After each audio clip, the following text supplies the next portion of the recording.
I figured out that the post office was the central control to authorize the corporate structures of government in our day-to-day lives. When we would file for an LLC, we would file with the Secretary of State, whatever state we were in. However, what the state was not telling you is that they were taking the fees that you paid them, and then they were paying a usury fee to the post office for that entity to exist. However, we caught the post office in a bankruptcy condition where the post office lost its capacities because it ceased to exist. Those that are in bankruptcy do not have any contract rights. As we were learning about the construct of contract, it came down to the foundation of the flag, because the bearer and the owner of the flag also allows subcontractors, or what they would call federal contractors, to board the terms of that flag.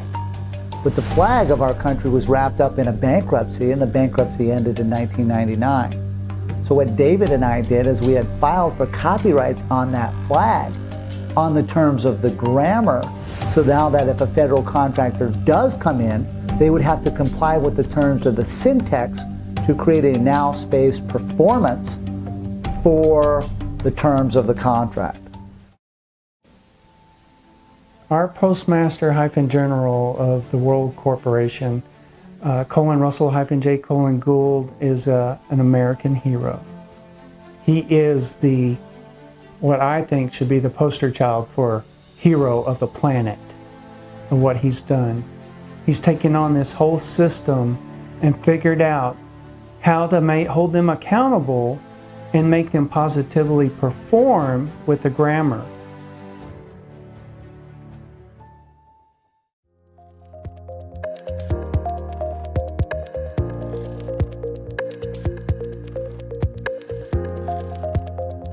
I lived at the end of SeaTac International Airport with my father and mother and sister.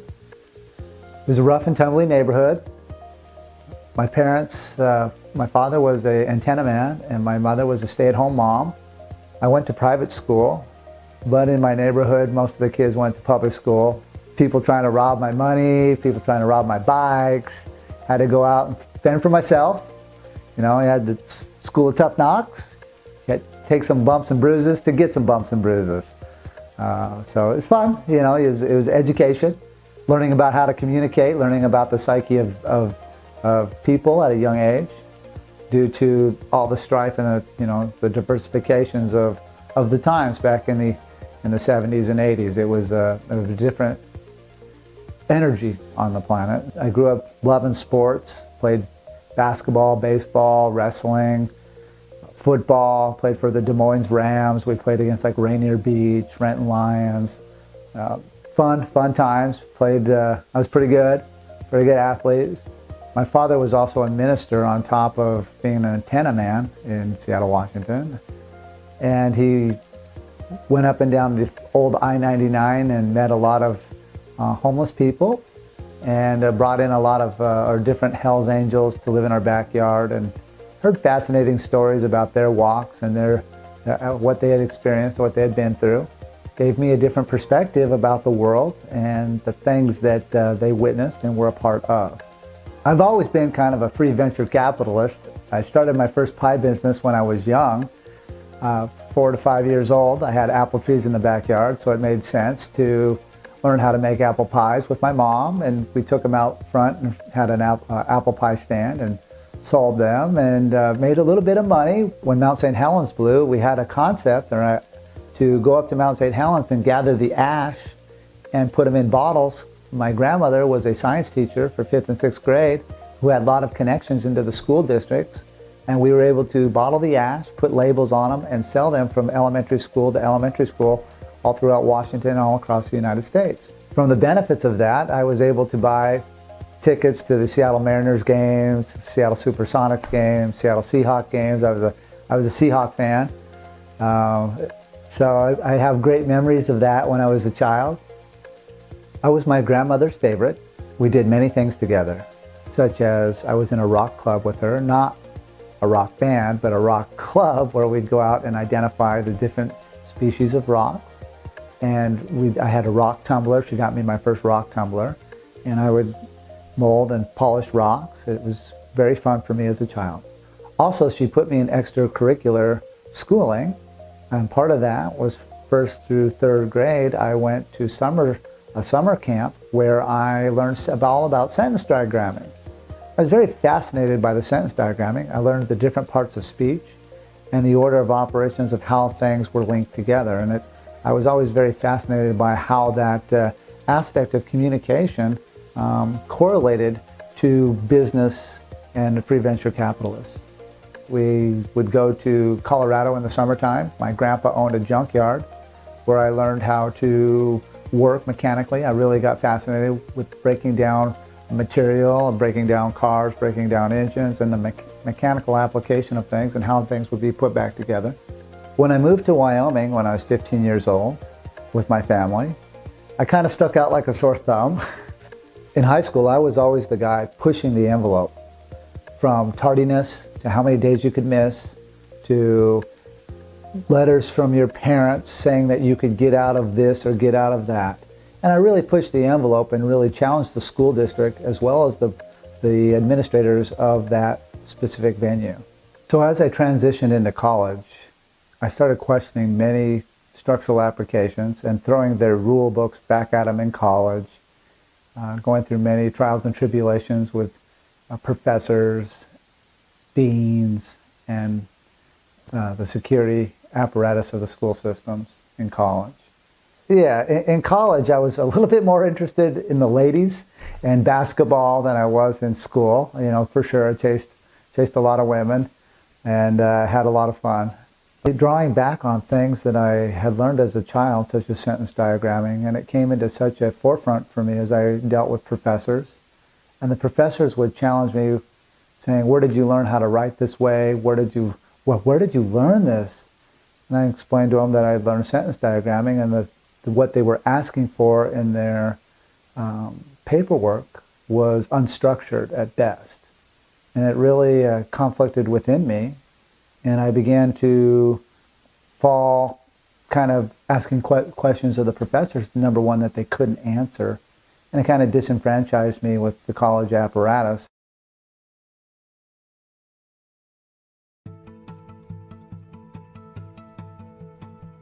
And as I moved from that, I ran into David-Wynn Miller.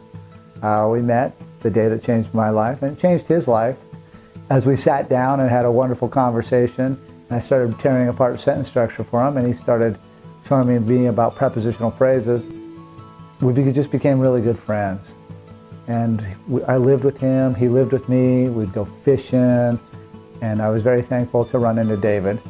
And we became, business partners.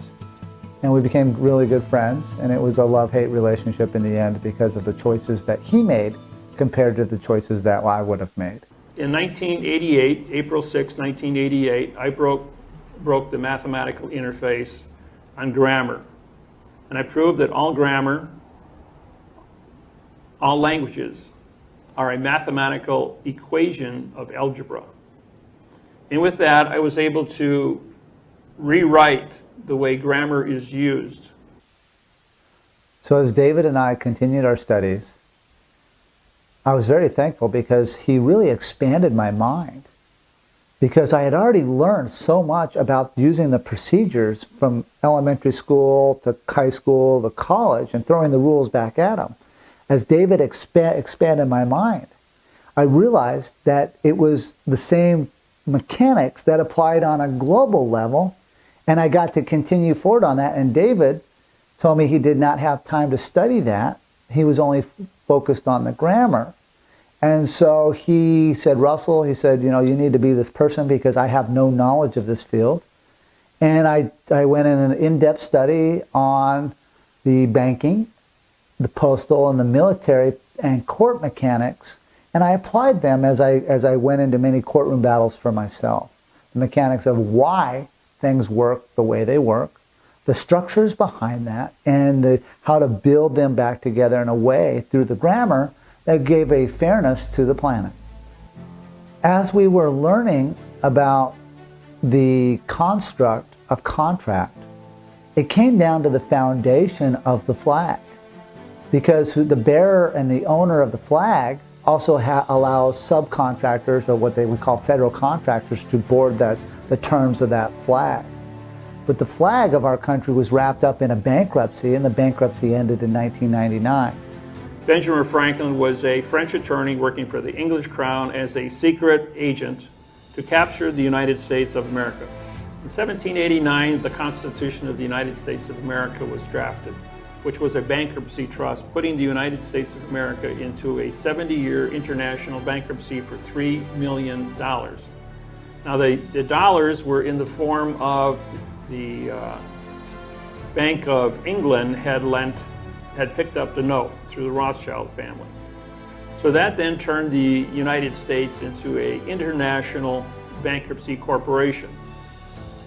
The Constitution of the United States of America was written in an adverb, verb, adverb, adjective, pronoun, adverb, verb, style of grammar. This is called parse. And the parse is what parts of words are, like the word international. IN means no, TER is terra, nation is people, AL is contract. So the English language made parse words, and then it, excuse the expression, bastardized them. The is an adverb, modifying declaration, DE is no, clair is speak, at is contract, ION is contract. Of is an adverb, now making independence. In is no, D is no, pen is right, ans is contract. So he said, you will not write contract and you will not read contract. And then he wrote, we the people. We was a pronoun. The is an adverb, making people a verb. So he went ahead and he made the people of America into fictions. You can either be a pronoun nothing, which is a dead entity called nom de guerre, or sudium, or you could be a verb, which was a condition of an illusion fiction. What David and I did is we had filed for copyrights on that flag on the terms of the grammar, so now that if a federal contractor does come in, they would have to comply with the terms of the syntax to create a now space performance for the terms of the contract. I got myself in position so when the bankruptcy ended, that I would be the man with the flag standing there with the postal construct in place as the treasurer, postmaster, banker. What this means is that those who choose to come in contract with the Title IV flag must come through the correct grammar of my construct. It must have my thumbprint and autograph on the contract to make it valid, so they could take the terms of their corporation and put it into free venture capitalist. We applied to the United Nations to be an independent country because the condition of quantum language in a world of 8 million fiction people's communication skills was so unique that the 200 members of the United Nations voted to have us have our own country. We had a bank charter, we had a constitution, all written in quantum language. We had a bank with Gould. We had all of our treaties in place with the United States of America, Department of Justice. We sued the United States for the flag of the United States under Title IV, Section 1, 2, and 3. Now, we did that on the 25th of July, 1999. And when we did that, we challenged the United States Congress, Senate, Legislature, and Supreme Court to bring forth their correct parse, syntax, grammar, sentence structure, copyrights of the flag of America. They couldn't do it.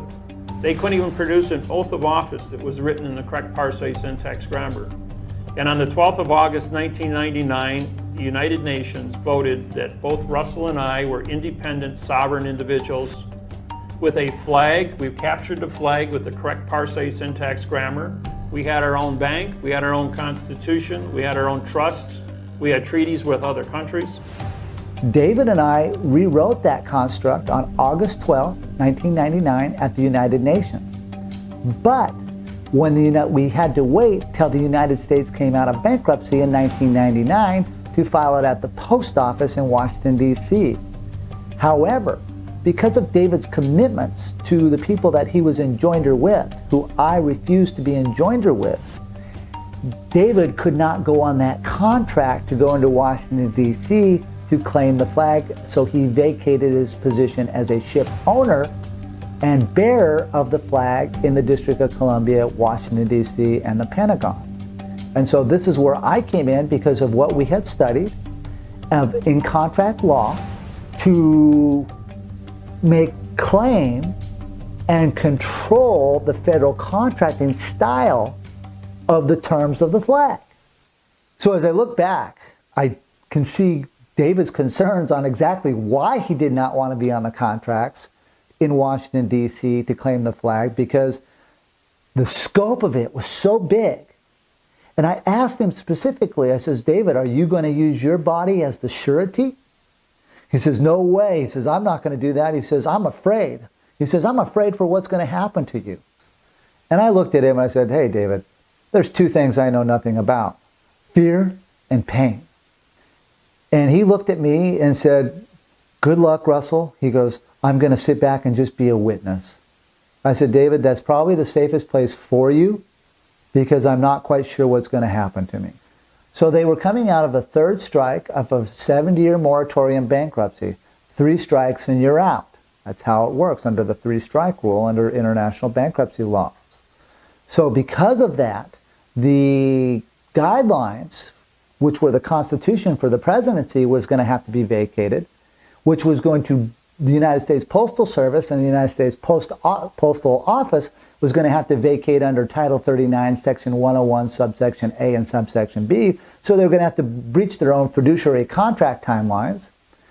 Simultaneously, as they made the breach, they were going to have to vacate the estate, which was the location of the presidency, because the original founding fathers were no longer there to sign off on an amendment or a correction to re-up the terms of the Constitution. Because the Constitution at that point, once they vacated, then it became a worthless document and they didn't have to follow the guidelines. So in the upcoming election of 2000, I knew they were going to have to vacate the presidency of the United States.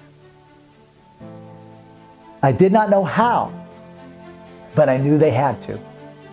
In June of 2000, my grandmother was very concerned that because I was being bashed so hard through the public purview and I was going in and out of jail because of my learning on the timelines and the flag and the things that I was doing in the U.S. judicial system, that she wanted me to go back to college because I was so smart. She said I could be whatever I wanted. And so I made a deal with her that if they announced a president on the election night of 2000, that I would go back to college. And she had a presidential placemat with all the presidents on there. And I said, Grandma, you believe there's going to be another president? She goes, absolutely. And I said, and then you believe that it's going to be elected on the first Tuesday of November of 2000 here? And she said, yes. I said, okay, I guarantee you that they will not elect a president. Guaranteed. On that night, I said, I don't know how, but I'm guaranteeing it. But if I'm wrong, I'll go back to college in January for the winter semester. If not, I'm going to continue forward on my path because I am who I say. Stand by. CNN right now is moving our earlier declaration of Florida back to the too close to call column. 25 very big electoral votes in the home state of the governor's brother, Jeb Bush, are hanging in the balance. This no longer is a victory for Vice President Gore. Vice President has recalled the governor and retracted his concession. But this race is simply too close to call. And until the recount is concluded and the results of Florida become official, our campaign continues. Bill Daley, the chairman of the Gore campaign, you just heard it. We're all, I think we can hardly believe our ears. He said, until the results are official and certified in the state of Florida, we are going to continue our campaign. We hope and believe we have elected the next president of the United States. they're still counting, and I'm confident when it's all said and done, we will prevail. For every successive hour from this point on, CNN will be your network to find out what is the latest on that presidential race. That's right. In the United States. So stay with CNN because whatever is happening, we are going to be bringing it to you. And folks, in the year 2004, please, could you make up your minds a little more conclusively? Because I think we can't take another election like this one.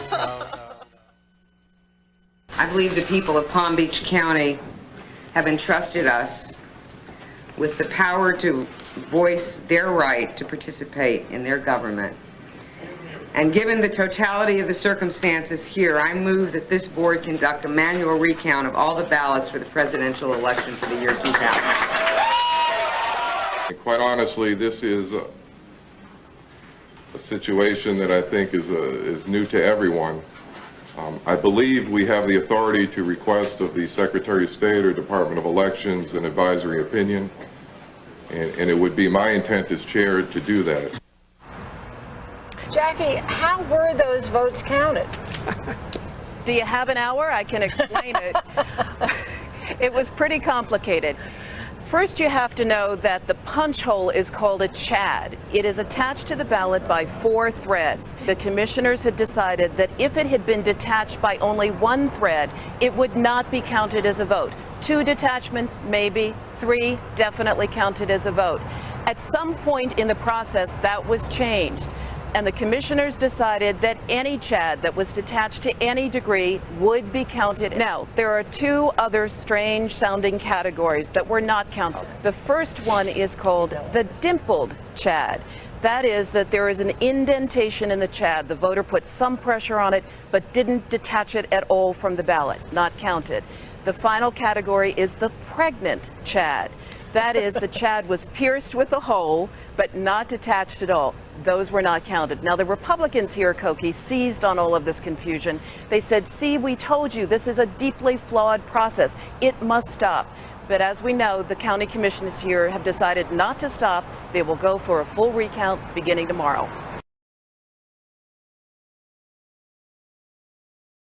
My grandmother and I were having dinner together, and we were watching the votes and the different states come into play and announce who their winners and losers were. And as the thing's starting to tighten up, my grandmother's looking at me, and I'm on the couch. And sure enough, they announced that they had a problem. And I looked at my grandmother and I said, aha! I said, I know. She looked at me, her eyes got big. She said, nobody could predict that. I said, somebody with the knowledge can predict that. And there are people behind the scenes playing a ruse on the American people who know the same storyline. I don't know who they are, but I guarantee you that they will not announce a president tonight. And she looked at me and said, if this is true, you're the smartest person walking the planet. She says, I can die in peace, for I've given you everything I can, as far as every ounce of energy to get the best education that you can. And you figured something out very big. This is very dangerous. You have the courage and the charisma to carry this out. And I looked at her and I gave her a big hug. And I said, got on my hands and knees, and I was very thankful that night that everything came true, that they could not announce a president, that I had the flag, that we were in position to make a difference for the people, and I continued my plight and my learning from there on. And I was on a roll that night. She just looked at me and she was smiling and laughing. She goes, I don't know how you've done it, but you've done it. She says, do good with that what you have. So then I looked at her and I said, I'll do good for the people of this country and the citizens of the world.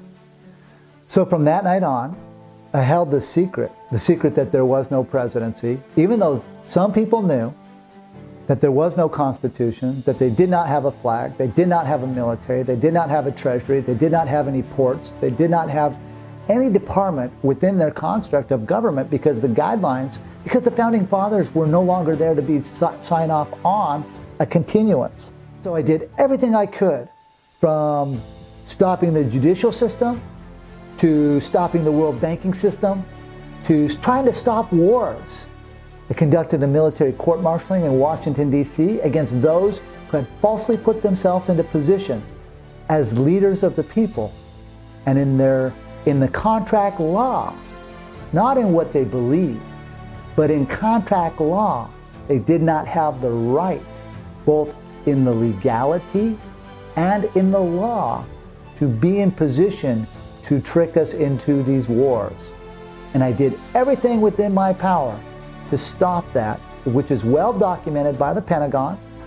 No one has ever gone to war over a math problem in the history of mankind, but they've been killing each other over the adverb-verb communication skills of both the religions, the faiths, the political contracts that are written between governments, the political thinking of how governments function, and all the treaties that they write between each other. They use the Babel language to basically hold us in slavery and servitude, and that locks us into joinder into negative performing contract. Sergeant told us that this may be your last meal, so you better eat it. I was like, that's not cool. That sounded scary to me. I'm like, are you kidding me? We're going to a military base. There's always a 24/7 chow hall on every military base I've ever been to. And they told us it was only going to be like 45-minute to an hour drive. So I was like, we don't need to eat the MRE. We're good to go. And why do you have these MREs on the table down here when there's a whole terminal back here at the airport full of military members that are starving? Why are you secretly bussing us around the corner and giving us a meal when our other fellow troops are starving back there at the terminal? And we're about to go to a base that has a chow hall. What's going on here? And I warned my friend. I told him, I was like, Jason, don't eat that, man. I don't have a good feeling about this. And he's like, oh, whatever. And he ate it. And kid you not, we get 15 minutes down the road and everybody's passed out that ate the MRE. Everybody, except me and the bus driver, were not the only ones. We're not the ones who didn't eat. We didn't eat the MRE. So, which is a military little lunch or whatever. It's a dehydrated prepackaged food.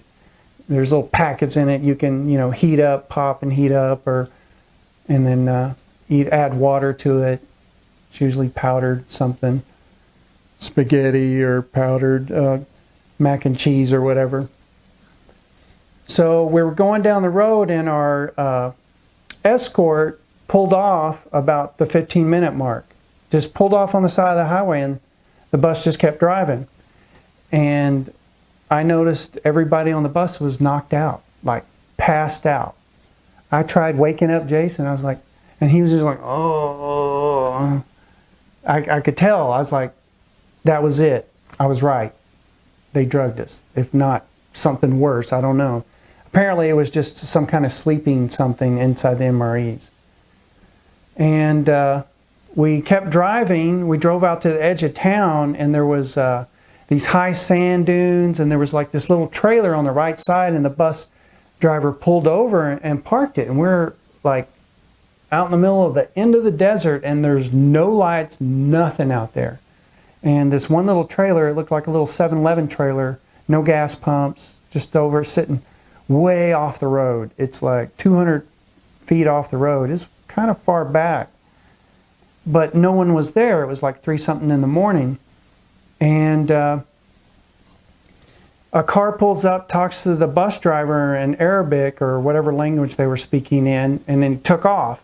And then a SUV pulls up, pulls in front of the bus and backs out. Then that same car that came by a while ago, it pulls up, and then these two guys dressed in Middle Eastern Arab wear, they jump out of the SUV and jump in the car and take off. This is like 3:30 in the morning. Like, what are they doing? Who does that? Who would park a SUV in front of a bunch of military troops bus at 3 in the morning? And why are all my fellow airmen asleep on the bus, knocked out? And I was like, it's going down. There's a bomb in that SUV and we're all going to die. There's nothing out here to harm. We're right on the edge of town. no one around. I tried waking up Jason. I was like, it's going down, it's going down. And I got up and I started walking up to the front of the bus, and our supervisor woke up.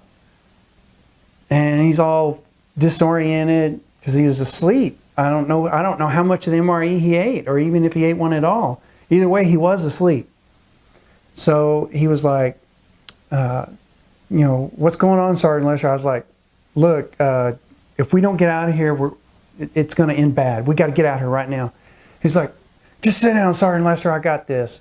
And so I turned around and I started walking back, and I was like, no, he doesn't know the urgency. He was asleep. He just doesn't know that he thinks that there's just the SUV sitting in front of us that was parked there. He didn't see all of it happen.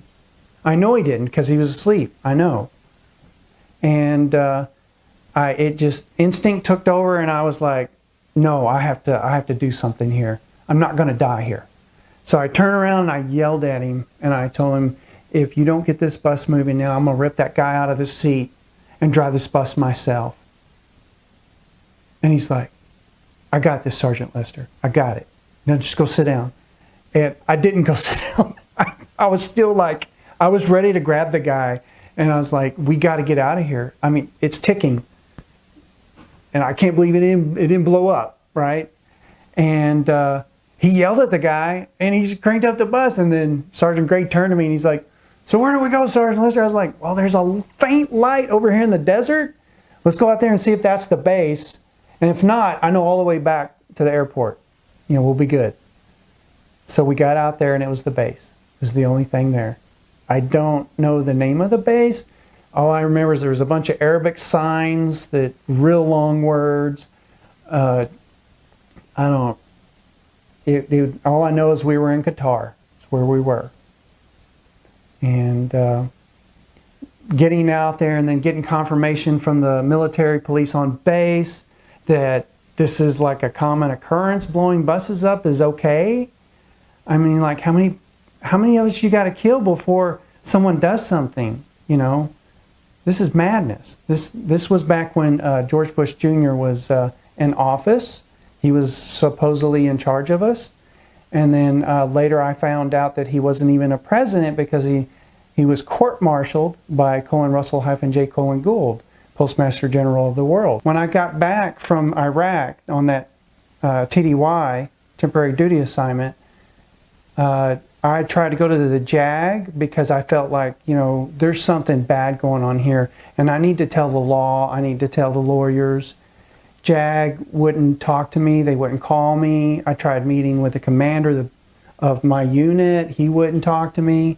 And then I was like, okay, I just need to check out of here. This is over with. I don't want to have anything to do with this. I know what's going on. And then I ended my contract with the Reserve Unit, United States Reserve Unit. And at the time, my civilian job, I was working over at Lockheed Martin as a production supervisor. And I was one of their top performing supervisors. I would say I was probably their #1 supervisor they had, because I won all kinds of awards. We had all hands meeting. They put my projects up there and said, pretty much we were #1. After I got back, they laid me off, and for no reason.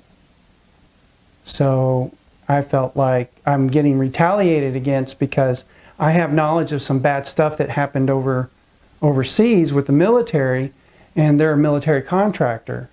So they kind of like got a conflict of interest here, So all that said and done, they destroyed me. They run my credit. They basically told me if I didn't sign the non-disclosure agreement, and that was with Lockheed Martin that I was working with there in Fort Worth, Texas, they were basically going to take back whatever you put in 25%, they match it 75%, and basically they were holding that over my head. I worked hard for 5 years, and I packed that thing as full as I could get it. And I was like, if I don't sign this, I'm losing my 401k. So they hold it over your head, like either you sign this fiction document or we're going to take all the money back. And I was like, I had no choice. I had to survive. I had to sign their paperwork and get out of there. Everyone I went to the lawyers, I went to the people in charge of me in the military, and none of them wanted to help me. And then when I saw Russell's grammar, I was like, that is the solution I need. He can actually, the grammar can hold these people's volition on trial and hold them accountable for their actions. And how are they getting away with killing us and blowing us up on buses? Like, how did they, it just didn't add up. I'm just like, we need a solution to this. And Chief, when I heard that he court-martialed Bush Jr., and he wasn't even a president, and he authorized this war and sent us over there, and when I was there, I actually saw the Iraqis on base. They were held at gunpoint. Trust me, they're not learning nothing. They are held prisoners at gunpoint.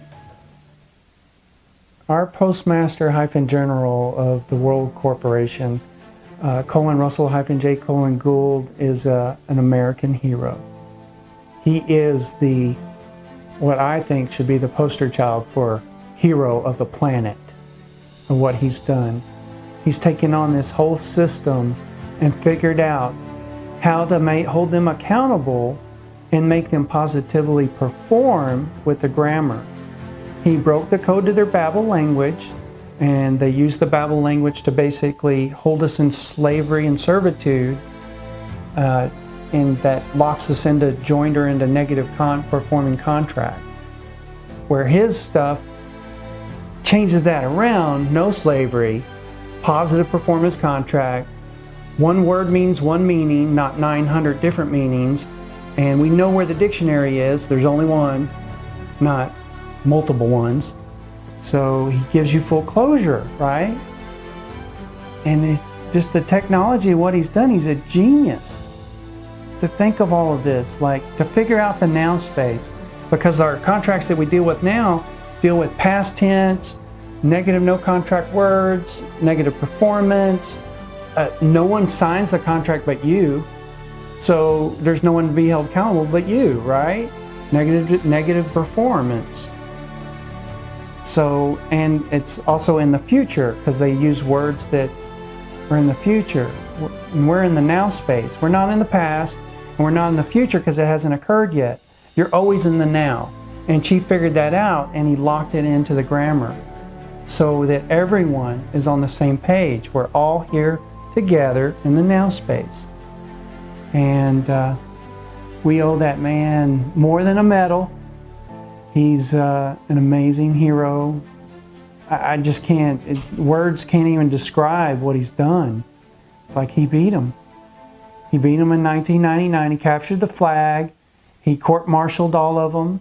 He held court-martials after 1999. He kept going down to, he went to D.C., down by the obelisk. There's a mall down there that he would go to and hold court. And he would court-martial everyone who wouldn't stop and correct.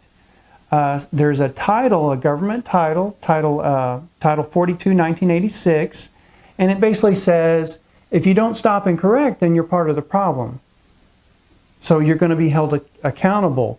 Like, if you tell someone, hey, you're a cop, and this guy's robbing a bank, and you don't go do something about it, then of course you're going to get fired or be held accountable as part of the bank robbery because you didn't do your job as a police officer. You didn't go over there and stop the bank robbery, right? So the Title 42, 1986, Chief was the only one who stopped and corrected. When he brought the language forward and shared it with them legally through the mail, served them, ran timelines on them, they didn't stop and correct. So now we've got to hold them accountable. And I've ran into all kinds of problems doing that because I've used Chief's paperwork where we served a base and they play games with you. You go to the front gate and they're like, oh, there's no one here. Or go to the website. You go to the website, no, the public affairs number is hidden. Or if you do call it, it hangs up on you. Or if you do get to a voicemail, no one ever calls you back. So you can never get a hold of anybody on your military base.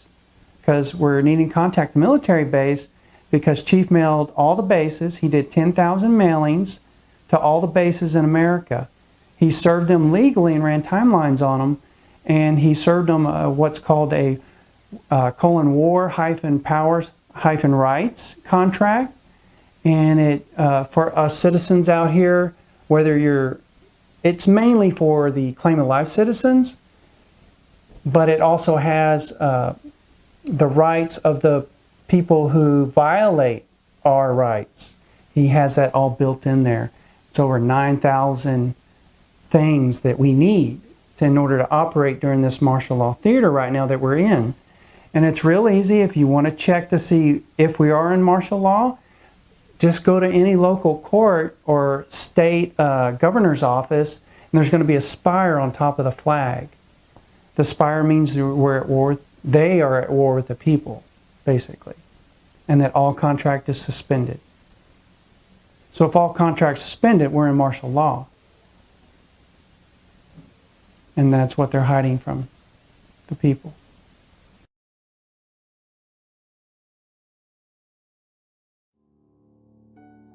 So on February 20th, 2003, David-Wynn Miller and myself had a peace treaty authorized by the Secretary of the Navy's office for the Title IV 1-to-1.9 dimension flag, as well as the Global Banking Constitution, which I had rewritten the structure of the banking systems of planet Earth and the crypto-currencies and the things that I own copyrights to. And the Secretary of the Navy's office autographed the contracts, endorsed them, and I went back to the Pentagon on December 12th, 2004, with my peace treaty and the terms of the peace treaty, that there were no presidents, there was no presidential election, and there were a lot of other terms, and they breached the peace of the contract. They put me on the phone with the commanders and the people that I had been speaking with since 1996 at the Pentagon, and they said, Russell-J. Gould, what happens when peace gets breached? I was like, heck no. That means I got to go to war. They're like, yes, you do. You'll be back. And so they caused me to move into a conditioned state of the martial-law because they broke the peace, which were the terms of the contract. The terms of the contract were that I was Postmaster General, Commander-in-Chief, and many other highly sensitive, classified documentations that we had under contract together. By using brute force and physicality to physically remove me from the Pentagon, that broke the terms of the peace. Therefore, I had to move into a conditioned state of the martial-law. So on December 12th, 2004, at the Pentagon, I came under contract as Commander-in-Chief conducting martial-law. What that meant was I conducted the largest military court-martialing in the history of planet Earth, taking down the World Court at The Hague, as well as the world judicial systems, trying to stop these wars that were falsely being perpetrated upon the great citizens of this country, as well as the citizens of Iraq, Afghanistan, Yemen, and around the world. For these were all done under false and misleading pretenses, under a fraudulent ruse, because there was no president and there was no post office to go to war. And I published that, and I conducted the world's largest court-martialing at the Washington Obelisk in Washington, D.C. every 45 days for 4 years, where I conducted numerous trials with 20 to 50 video cameras on me at all times, with their microphones, with a Chinook and Apache helicopter sometimes above my heads, with their cameras out, with their guns looking at me. And I conducted a trial based upon grammar, based upon authorization, and based upon stopping the war that the soldiers were rused into. The court-martialing was against George-Walker Bush, Richard-Bruce Cheney, Donald Rumsfeld, and so many others. There were literally hundreds, if not thousands of persons that were court-martialed within the construct. I alerted all military bases, U.S. military bases on the planet, where I received documentation back from the military bases as the Commander-in-Chief. I also held duty posts where the U.S. Marine Corps showed up in uniform to talk to me as the Commander-in-Chief. I met with many Navy SEALs. It was just a copious amount of work. There was over 10,000 mailings that went out in the trial itself. In the trial itself, I tried to stop the vaccines against the soldiers, as well as rewrote the construct for all the Veterans Affairs. So I wrote the administrative mechanics for the U.S. Veterans Affairs for wounded warriors and people that needed help through the Veterans Affairs. So it was a very tedious task. That task alone took me 3 years to rewrite the whole constructs for the Veterans Affairs, using more natural pathways to help heal the post-traumatic stress syndromes and the trauma that was being inflicted upon the soldiers, as well as I wrote constructs as well to help the land that was being damaged on the other end and the people on the other end in such like Iraq and Afghanistan. So I wrote banking constructs and foreign currency platforms in place to aid the situations where this fraudulent ruse put on by George-Walker-Bush and his minions, who know who I am, and they know very perfectly well what I did. But I was told specifically by Donald Davis, a U.S. prosecutor, the reason why the federal judicial system was beating me up and kicking my ass is because George Bush told them to do it. So someday, George-Walker-Bush, you and I are going to get in the same room, and we're going to have that talk that you need so very well. Without punctuation, they become adjective pronouns. In the court-martialing itself, I place their vessel as capital names. So when I say George-Walker-Bush, I have it all in capital letters to identify it as a vessel. The vessel then in the court-martialing was attached with pictures. So the picture correlates the residual imagery of that vessel. That vessel, because it does not have the capacity to think, because the birth certificate system is gone. It ended in 1999, so then the vessel does not control or have the capacity to create thought. Thus, I identified the vessel to capture that vessel and bring it to my location. The militaries of the world, because in order to go into the military branch, you first must go get your log registration at the post office first. But the United States Postal Service lost its authorization because it lost its flag and it breached its own constructs in violation of the Title 39, Section 101, subsection A and subsection B. Therefore, the U.S. Post Office did not have the authorization to register anyone to join the military. This is also fraud put on by the United States Postal Service against these people of this country, and more of a ruse, hiding correctness, hiding me, degrading me, belittling me, engaged in mockingbird, and trying to literally beat me up at every turn and destroy every aspect of my life. Because of that, I have stayed very calm, stayed very neutral, stayed very peaceful in this trying times.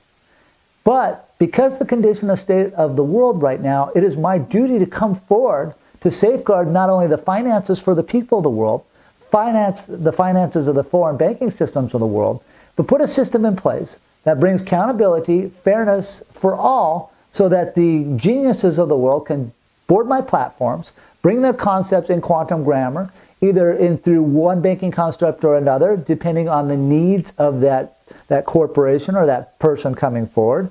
And at that point, then I can delegate them into the right platform so that they can bring their concept forward for the people to use without all the red tape.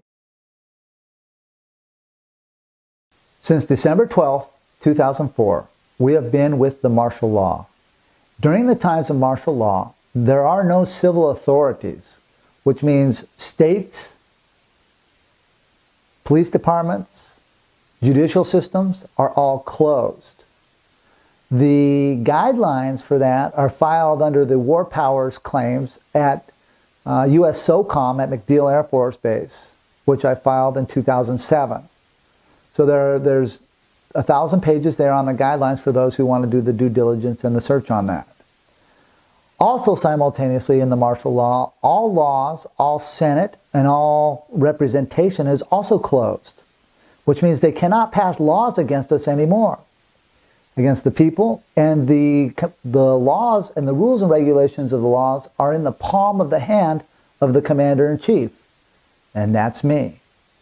I'm also chief judge simultaneously because the commander-in-chief of the martial law also maintains the position as Chief Judge, which goes hand in hand with my takedown of the U.S. Supreme Court on October 1st of 2004 when I became Chief Judge of the federal judicial system, as well as Chief Judge of the U.S. Supreme Court. Because the U.S. judicial system, both state and federal, county and city, are all flying yellow fringed flags in their courtroom, those flags are not registered anywhere on the planet and in violation of Title 36, Section 176, subsection G, which means they're adding things to the flag, which now creates a foreign fiction, creating all judges worldwide into a fiction scenario where the courts are simply actors. They're not legal courts. There is no solution. There is no fee for freight. There is nothing going on in the courtroom except harvesting the people of the world. Became knowledgeable and got my first judgeship in April of 2001 as a federal judge out of Casper, Wyoming. I became Chief Judge of the U.S. Supreme Court on October 1st, 2004, where the U.S. Supreme Court police joined with my contract. We got it logged in at the clerk's office, and I became Chief Judge of the United States. The importance of relevance of this is, at a later date that year, I ended up conducting a court-martialing, and because I was Chief Judge, I could move into a position as Commander-in-Chief for the martial law because I already had my credentialing, not only as Postmaster General with my filing in 1999, but my filing in 2000 with the Post Office, but also my filing with the U.S. Supreme Court as Chief Judge. This gave me the credentials, and this is why they had to allow the court-martial to happen, and it happened every 45 days in Washington, D.C. at the mall. The value of the flag, the Title IV flag, is if you comprehend and study the law of the flag.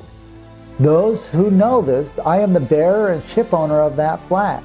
So the federal contractors have to come through me in order to move their cargo or their concepts from country to country, port to port, and there are specific terms built within the quantum banking system that put in the tariffs and the policies and the taxation for fee for freight for the federal contractors to join that flag.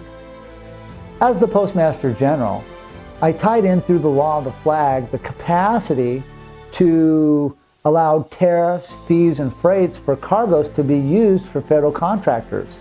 Simultaneously, I also blocked former contractors of the flag's capacity to negotiate contract from one country or one person or one entity to another. So what this meant is that the collecting taxes by the federal contractors and the federal post office, they were trespassing and stealing my rights and my jurisdiction to trick the businessmen of the world, to trick the business corporations of the world to think that they had a position to create customs policies and tariffs to move cargo from point A to point B, as well as negotiate treaty from one country to another. This was a ruse upon the American corporations, business corporations, as well as the world business corporations and the American businessmen and the world businessmen of the world. I'm coming forward now to share that I am open for business and that they can come to me to be correct so that they can do business in a fair way from country to country, nation to nation, in a grammar construct that creates fairness so that the attorneys can't argue about subjective interpretation of what words mean. Words will mean what they say and say what they mean in a now-space condition to create performance forever. So as I got my judgeship in 2001, I filed a document syntaxing the charter for the Universal Postal Union and took down the Universal Postal Union's capacity to collect taxes, fees, and freights from nation to nation in 2001 on a global level, simultaneously disqualifying the United Nations postal system to enter into contract from nation to nation. As I set up the new structure in place for the global postal system, I also set up sea lanes for a galactic postal system simultaneously so that cargo can move from point A to point B through the sea of space from point A to point B to point C to point D. However, The systems that are in place fraudulently hid me from the public and downgraded the value of what I've put to the table. The value that I put to the table not only is tangible value in monetary, but it's tangible value for communication to allow the people of the world to benefit from the system that is in place. So as I built the quantum banking system, which had the Global Monetary Fund, the World Central Bank, and the global stock markets in place, it ties into the global postal union and the construct to allow nation to nation to join that construct in a mannerism that's fair for those nations, fair for those people, where we can translate from language to language and lose no deviation in our sentence structure. This ties into the global and galactic postal system, which ties into the quantum banking system that I built to encompass all. In 2003, I took my quantum banking system into the United Nations, where I met with 82 ambassadors, sharing them the technologies and the techniques of the quantum banking system and how it correlates to the postal systems in their respective countries. Also, tying it into their flags and the flag etiquette from consular post to consular post, because simultaneously I showed them the documentation of disqualifying the Vienna Convention, which are the guidelines for setting up consular posts and ambassadorships worldwide. Many ambassadors called me back many times, had wonderful conversations from things like flag etiquette. They were asking me about my crypto-currencies and the things that I built within that. Each ambassador told me that they were going to give my global banking constitution to their country's treasury so that they'd know what it looked like as I moved the quantum banking system coming forward. So they were we had great conversations. Some countries called me back many, many times, and some countries did not. I remember with every ambassador, I had a conversation on why they were flying a 3x5 boat flag with the ball on top outside their recruiting station. And as I walked into their embassies, they had spears on top of their flag standards, placing their country in a condition of state of martial law, suspending the terms of contract for their countries. Their ambassadors would just smile and they're like, well, we're at war with the people, but the people don't know. I said, that is correct. And so the countries and the ambassadors know of the martial law because it is the symbolism behind that which they have, and that's what they show. So the planet's in martial law. There are no guidelines, there are no rules. It's simply the commander-in-chief's will that moves the martial law.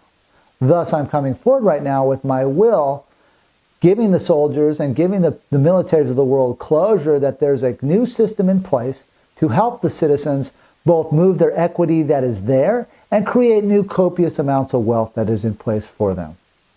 As I brought my quantum banking system forward to the world, I disqualified every banking theater on the planet, from the International Court of Arbitration to the International Bank of Settlements, the World Bank, the International Monetary Fund, and I reconstructed their charters in a mannerism that's fair from country to country and posted it with 82 nations simultaneously. I simultaneously took down the world stock markets. What this means is I have the capacity to set up my own shareholders, my own shares, my own warrant system under bid bonds, and my own octoritas and auction blocks for setting up corporation shares and stocks, as well as simultaneously setting up commodity prices and rates from country to country, contract to contract for the federal contractors with, of course, the flag, which regulates the terms of the contract. As the Commander-in-Chief, I've learned many functions. From that as a muster-master, which is moving troops, mustering troops into theaters, as well as superintending and blocking fraud against the U.S. military and the U.S. soldiers, which I control the grammar in all ports of contract on the planet. So I learned how to become a muster-master, a muster-master general, and a paymaster general as well. I have contract with the U.S. Supreme Court to be paymaster general for the branches of the military at the Pentagon. What this means is now soldiers can come under my conscripts as musters to be paid for their services that they're rendering to me to complete terms of the contract or do forcements or to move into theaters to fix situations from country to country and nation to nation, border to border. The muster-master, I'm in charge of moving soldiers,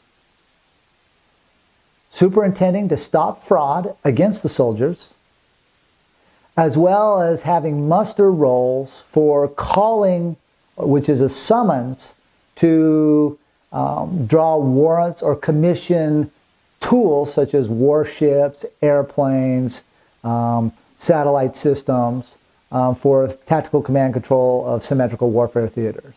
Because of the court-martialing in 2004, they were not honoring me because there was no president. I was the only guy standing up making waves. I was the only guy stopping and correcting, trying to stop the soldiers from going to war on false pretenses. And they were not honoring the terms of the contract, even though they were sending me documentation as the commander-in-chief from the different branches and the different bases around the world. Over the next few years, I backed off the court-martialing and moved more into helping the world monetary system as I found and searched different methods of taking precious metals and placing them on platforms within my banking system. So one of the main functions why our banking system is not working is, number one, they don't have a flag.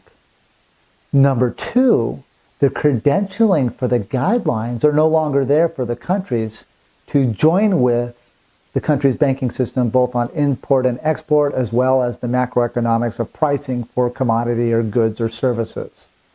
So what the quantum banking system did is it reevaluated the set functions of setting costs, price, and rates for services, goods tendered, both warehousing and both leverage positions. How the quantum banking system helps the people is the people will look at grammar and the way they move their finances in a much more finite way. The quantum banking system was set up in a user-friendly way for the people of the world. Number one, it would eliminate the taxes that are being perpetrated upon them, such as IRS taxes or Tax Canada revenue taxes. It would set up a function that would allow a consumption tax so that people could actually build their equity up, and the consumption tax was based off of 10%, which is also downplayed because it would do away with the need for a taxation department because it would be an automatic tax. It also allows and blocks third parties to come into people's bank accounts because the banks now would have to be accountable for the deposit that's in position in their banks. And now the people would be able to build equity in a position that would maintain larger growth for their families, as well as a non-death tax that is also built into the quantum banking system so that they can do the fiefment or the passing of their goods from their life to wherever they choose to pass their goods on to, the equity that they've built. Simultaneously, it builds a stock market where we are going to know the prices of our value, of our goods, as well as move into a digital era that creates fairness for the people, not based on a crypto, based on something that is more of a derivative style. So our crypto has value to it, gold, platinum, what we call plat card seigniorage, and the things that were built behind that. There are terms to use the quantum banking system, of course. The terms are people are now accountable for their actions. They don't go out and hurt people. They're allowed their liberties. They're allowed their guns, their munitions, their spiritual convictions. The quantum banking system also does not work on debit. It is not a debt-based system. It is a value-based system based upon equity for equity, so that the paperwork never over-jumps or never depreciates more than the actual tangible value there. This will keep it fair for the entrepreneur as well as the client within the banking construct. The militaries of the world have been controlled through the Vatican for many various styles of war, either through arguments of faith or capture, boot, and looting of certain people's commodities around the world. And I went to the Vatican on June 16, 2003.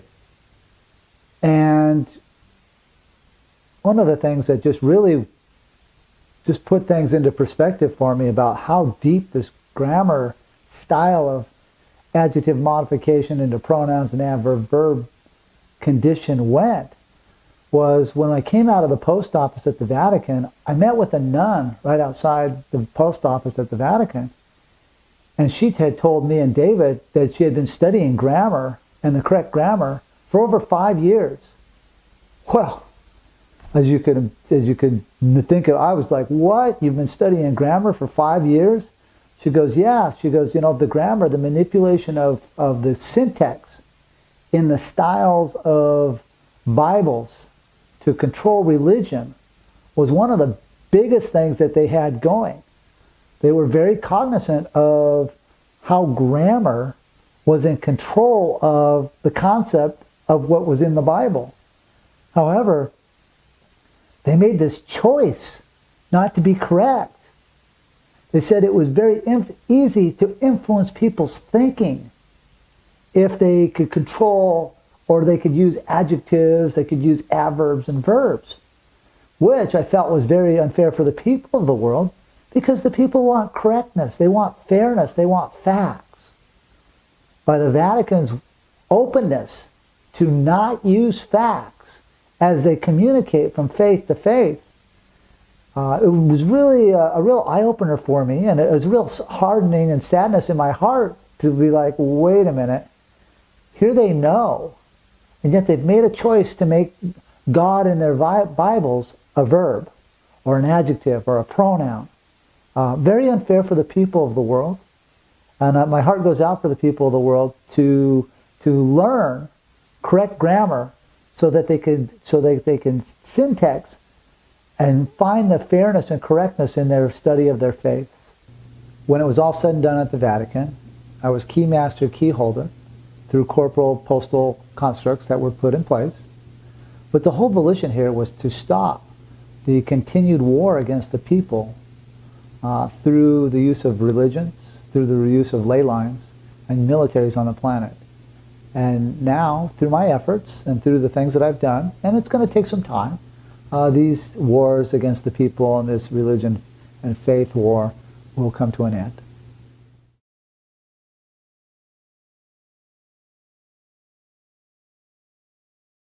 As I continue to study and become a judge, the criteria, one of the main fun functions, was to be able to march my flag in and out of the foreign ports and convey contract through the law of the flag. By marching my flag in and marching my flag out through the correct mechanics on postal, it gave me the position to state a claim when I came into the neutral ports. I was very thankful for the journey and the education that I went through and how I was able to navigate and master and be master of the flag. As I marched the flag in and out of the ports, in and out of the United Nations, and in and out of the global positioning of flag etiquette around the world, it became very clear that I was the only one with authorization to use a flag, and I brought the flag honorably back to our great soil here, which was the former United States. The hieroglyphic of the flag comes back from old symbolism under banners and hieroglyphics. And as tribes or nations would come into contact with each other, they would hoist either a banner or a hieroglyphic or a symbol, and the terms of that tribe would be under that hieroglyphic. It could have been a flag staff, it could have been an eagle staff, it could have been a lot of different symbolisms have been the association or metaphor between that tribe's laws and those who come in and out of contract with it. I honorably, fair and square, have the title for a 1.9 dimension flag, which I tendered to the world for contract for the federal contractors and the citizens of the world to come and join with, so that when we all live in a peaceful grammar situation where all the terms and full closure is on the table.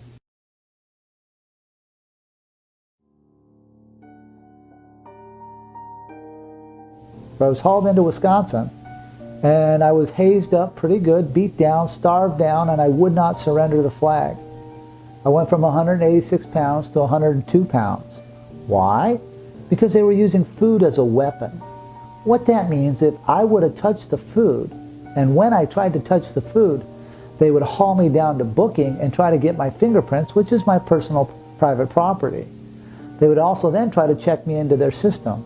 But if I did not touch their food, then they would never haul me down into booking and I could live in my peaceful way.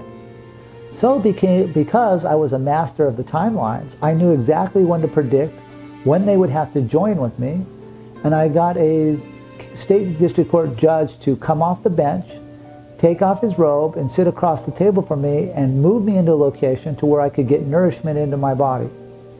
In that humbling journey, I took many beatdowns. It was cold, I was without clothes, I was all by myself, and I went without food for 70 days. In that mechanic, it was a humbling thing to be without food.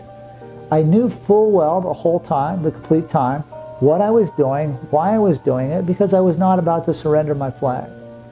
As things went on, I ended up through the federal judicial system in that case, and ended up at the U.S. Supreme Court, where I became Chief Judge of the U.S. Supreme Court on October 1st, 2004.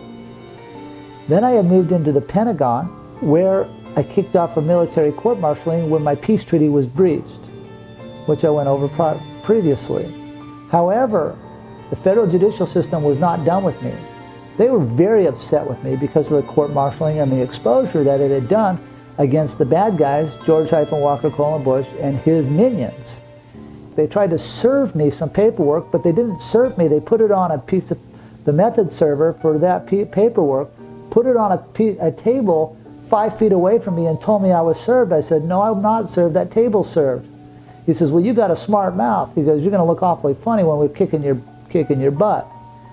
I said, well, I don't know, I'm pretty tough, you know, that's going to be an interesting thing for me to see.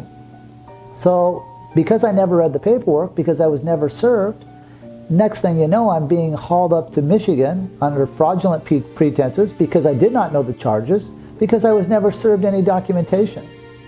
When I got to Michigan, and I got beat up many times to get to Michigan, it was pretty humbling beatdowns. I was hit with batons. I was knocked out by the U.S. Marshal Service several times in Casper, Wyoming. I was beat down and really beat up in San Bernardino, California. And then I got beat down again a little bit up when I got to Michigan. Not a lot, but a little bit. The criteria that they were bringing me there is because the federal prosecutor told me that he uses adverbs, adjectives, pronouns, and verbs. And he knew that I used prepositional phrases to certify my facts. But they were going to try to hold me in jail for 25 years if I didn't use their grammar.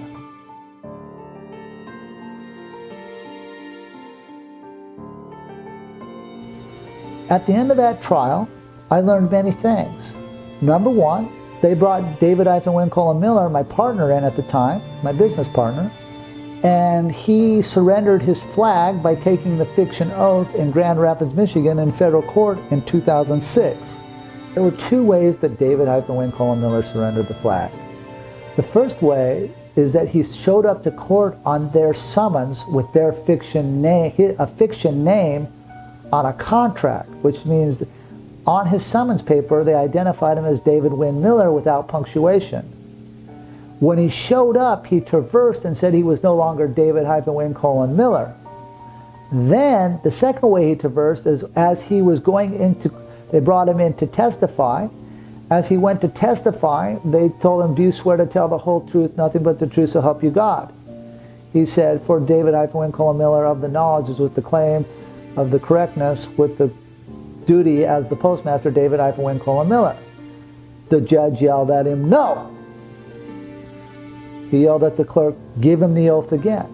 The clerk administered the oath to him again. Again. Strike two. David tried it again to give his quantum oath. He had his paperwork in hand.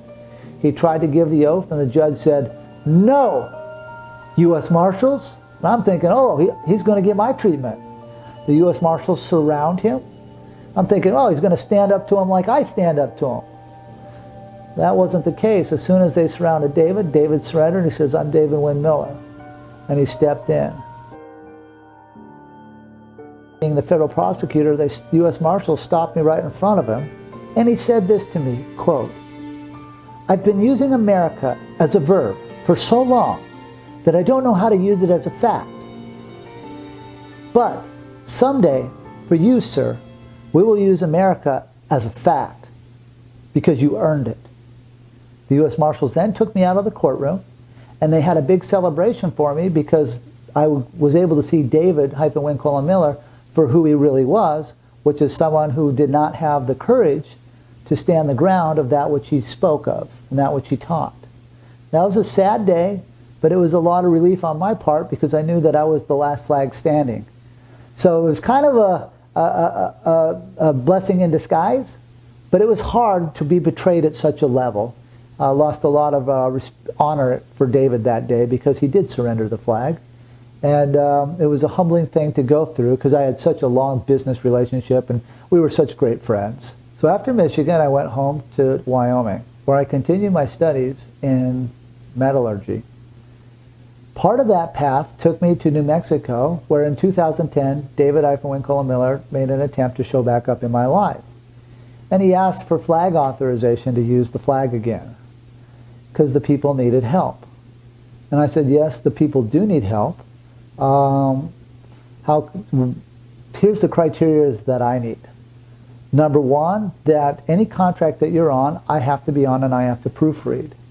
Number two is that you cannot hire anyone, because he had shown a position in the past to bring on people that were not qualified for what he was trying to hire them on as. And so he agreed to that, and we continued down the road. So I opened up the Benjamin Franklin Postal Court, the federal postal court, and became chief judge, bringing David aboard as a witness and a federal postal judge as well. And we started looking at the procedures of syntax again and ordering the courts open and ordering the federal postal court open to hold trial against fraudulent grammar. Unfortunately, a few years later, David's mind started slipping, and I noticed it tremendously in 2014, started noticing it in 2014. He couldn't remember dates, he couldn't remember things, and his mind was really slipping. And from 2014 to 2017, I really was at a loss of words for how to handle him because he was such a good guy. He had such a great message as far as what he was trying to articulate with the grammar. But he couldn't remember anything. And so in 2017, I had to court-martial him. In 2018, David-Wynn Miller passed away. And I had to carry on with the corporate structure and to conduct the business that we had set up under our living wills in our corporate entities.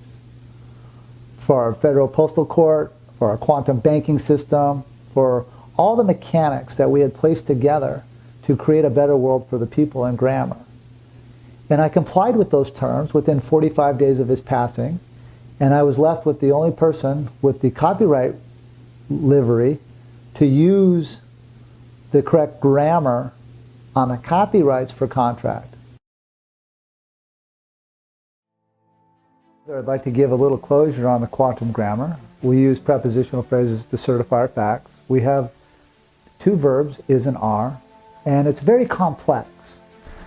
We have correct communication, parsing, syntax, grammar, which is a function of breaking down words, looking at order of operations. It's a very complex thing.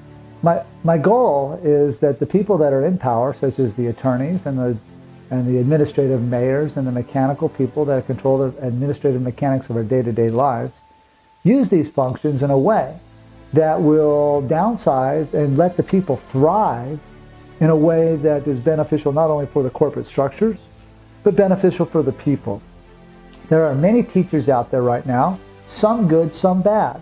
Those that are teaching correct communication, parsing, syntax, grammar, and teaching the grammar right now need to comply with the corporate structures that have been set up that they use in their day-to-day life. If not, they're creating chaos, and they don't have the copyright release to be doing such things. As people learn the complexities of the correct communication, parsing, syntax, grammar, that it could be used by the governments of the world to help the people thrive and make them accountable for the things that they do. This will downsize the subjective interpretation of arguing over words. This will also maximize the accountability of the people. Simultaneously maximize the accountability of the governments of the world simultaneously. Obviously, this is going to take quite some time because we're changing out the whole paradigm of the whole world and the style of communication and syntax that we are using as we communicate from country to country, people to people, corporation to corporation. We obviously need many teachers and many genres to make this flow as quick as we can, because the world is crumbling around us as we see, and we want to have a support system in place, which I have built the constructs for, to backstop the financial communities, to backstop the financial institutions, to backstop the militaries of the world, as well as backstop the people for both agriculture and to carry out the solutions that are out there from the geniuses around the world. Thank you for your patience. It just takes time. You know, I've been at this 24 years, and it's taken a huge effort. I have over 200,000 hours of study time in grammar, and so it just takes a tremendous amount of focus and time. So I want to thank the people of the world for studying, thank the people of the world for learning about the grammar, and I hope this changes your world in a way to bring much accountability and thriving in your space and in your worlds. Obviously, as this thing rolls out, you're going to see many teachers come forward. I will be giving closure on those teachers that are teaching within the boundaries of the quantum system that's been set up, and giving closure of those who have stepped outside the paradigm so we can deal with them and ask them the condition of thinking why they are trespassing upon things that have already been created way before many of them got involved or even learned about this. The wonderful thing about correct communication, parsing, syntax, grammar, and quantum grammar is it brings much closure to the words, so that the performance and contract terms can be fulfilled and everybody has full closure up front so they know what their duties are within the contract. It also weeds out those who are not performing, and then we can ask the questions on why they're not performing within the terms which they agreed to in the contract. So it's a wonderful tool for the people of the world. It helps businesses and corporations thrive as they move their value or their cargoes from point A to point B. Simultaneously, it allows the citizens of the world to build up their equities and not be manipulated under false terms or a false closure on contracts. I'd like to give a sample on some of the solutions that can be used when you use correct communication, parsing, syntax, grammar. When two businesses come into contract together, the business itself is regulated under the law of the flag, which sets the terms for those who come into contract with it. The fee's been paid for the freight, so everybody has joinder in the commerce. Joinder in the commerce means that each party has paid the fee for freight to have a position for the statement of a claim. The terms of contract are done in such a mannerism that all words, or each word in the contract, has a definition, and those words have a definition. So it speaks frontwards and backwards. It says the same thing. Therefore, there's not any ambiguity in what words will mean or what the performance of contract terms are. This is a valuable tool for honest business. It is also a valuable tool to weed out those that perform and those that don't perform. For as we engage in business and free capital ventures, we should all be performers, right? We should do what we say and say what we mean. The value of the correct communication of parsing, syntax, grammar is to give those who come into contract with that the terms of the performance. That way it's a mutually beneficial for each party.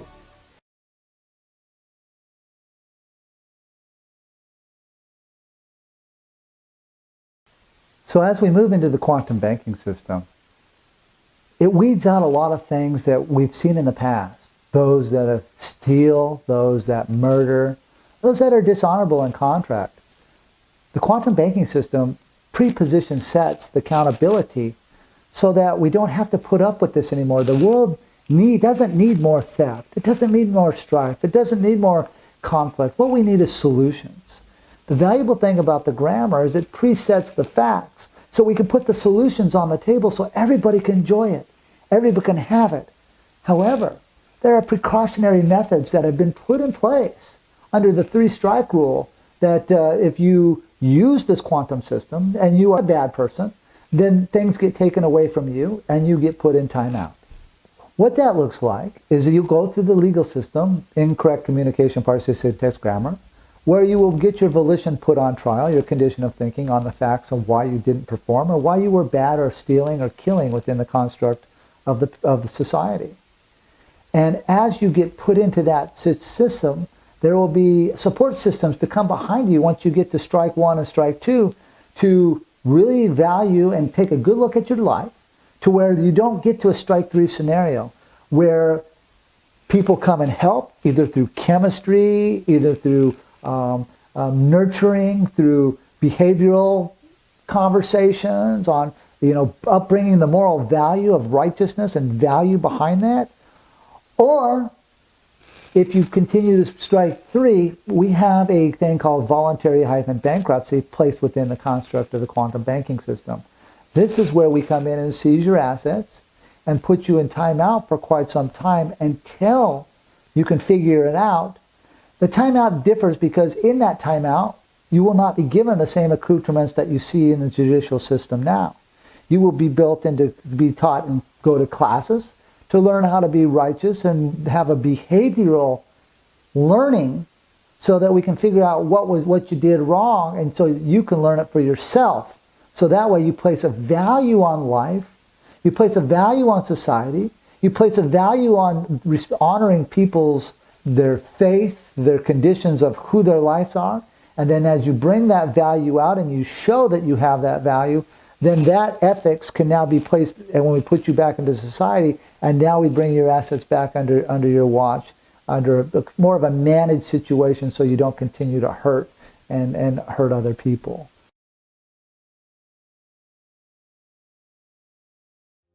Following the disqualification of the World Health Organization was the disqualification of the Central Disease and Control.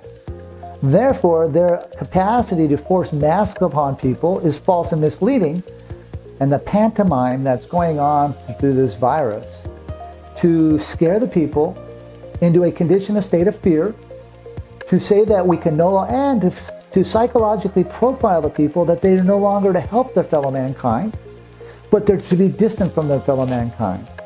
This violates the natural laws of love, caring, joy, and happiness.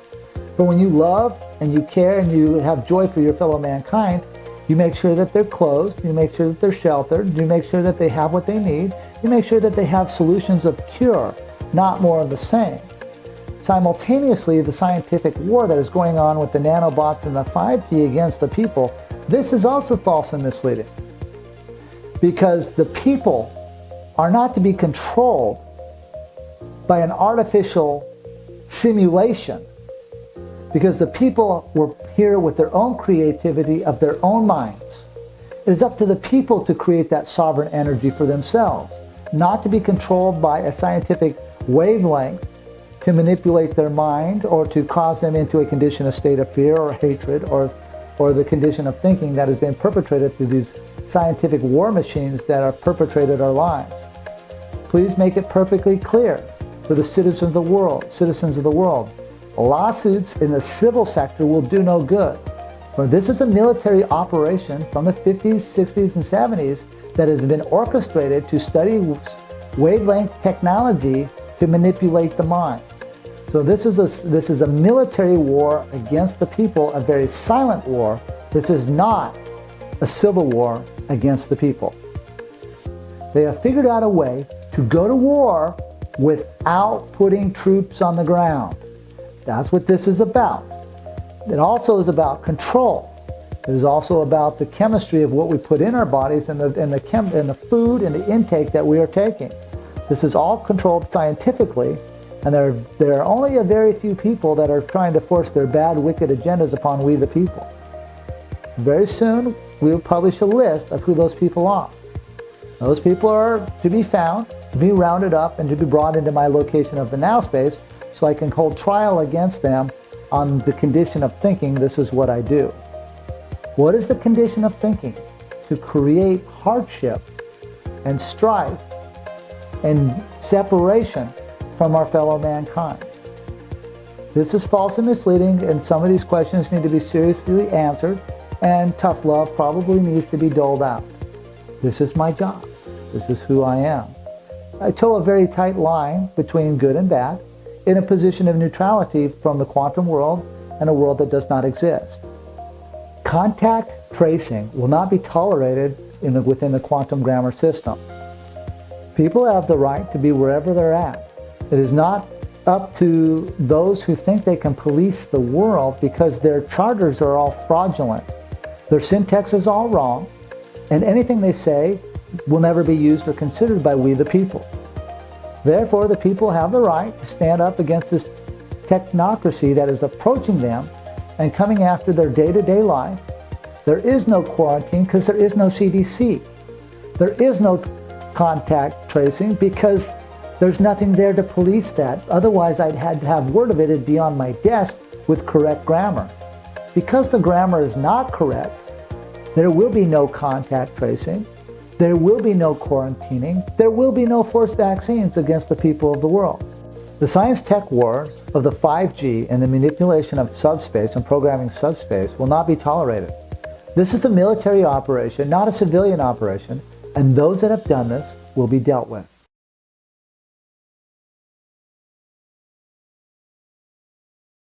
The main contract that has kept us in slavery through many centuries has been called the birth certificate. The birth certificate happens when you come out of the water, coming out of your mother's womb, through the water and being docked on this planet they call Earth. As you were docked here, the corporate world took control of you by giving you a birth certificate where your handprints, your thumbprints, your feet prints hit their contracts first before you hit the land. And the system then used that document throughout your whole life to get into schools, to get vaccines, to drive, to get a social security card, to get a passport. That contract was used from point A to point B throughout your whole life. However, since the system ended in 1999, the good news is we have what's called a claim of the life contract. A claim of the life contract gives you sovereignty over yourself, where you have establishment portfolio of when you were docked and the claims of who your parents are, as well as a fee for freight for the bills of the ladings, which is the postage stamps that are on the contracts themselves. And this contract gives you a function for the statement of a claim, which is better than anyone with a birth certificate, because someone with a birth certificate, of course, can't state a claim anywhere because that system ended in 1999. So a claim of the life is what the citizens of the world are needing to move themselves out of the birth certificate debt slave system. As the rollout for the quantum banking system happens, there are going to be many chances to get claims of the life. Claims of the life is the first foundation for the statement of a claim to claim your sovereignty and you as a fact on this planet.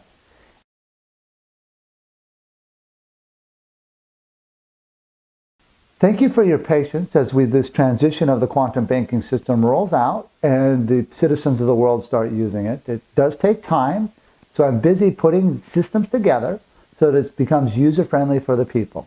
As I create automation, this will aid the citizens of the world. As many of you know, there has been many sacrifices made by me and others in the quantum system that have been there as a foundation. The goal here is that most of you and many of you will not have to go through the same hardships as I did, because the system itself will be in place so that the people don't have to suffer, that the transition into the quantum system is smooth, where we safeguard your assets and you safeguard your things. Please keep in mind, this is not a get out of jail free card. This is accountability for yourselves and accountability for those who use the system. For those of you that are still engaged in the fiction system that does not have authorization, it's time for you to step out of the way. Now is the time to stand up for our rights, to learn how to communicate in the correct grammar so we can end all the wars and communicate peacefully with our fellow mankind.